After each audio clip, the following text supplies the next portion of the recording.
هیڅ کله نه تاساندې په سپوږمۍ او په شپه باندې کله چې هغه راګرځي او قسم په سهار باندې کله چې رڼا کیږي دغه دوزخ هم له لویو شیانو څخه یو دی د انسانانو لپاره ویرونکی له تاسو نه د هر هغه چا لپاره ویرونکی چې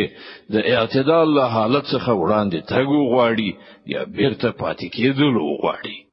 هر څوک د خپل کړو په بدل کې ګراو دی د هیلاس کسانو څخه پرته چې په جنتونو کې بوي هلته به هغوی پوښتنه وکړي له مجرمانو څخه تاسو څه شي دوزخ ته بوتلی هغوی به وایي موږ له منځ کوونکو څخه نه وو او مسکین ته مخواړه نه ورکول او د حق پر خلاف خبرو جوړونکو سره په یو ځای کېدو موږ هم خبرې جوړولې او د جزا ورځ مو دروغ ګڼله تر دې پورې چې موږ له هغه باوري شي یعنی مرګ سره مخامخ شو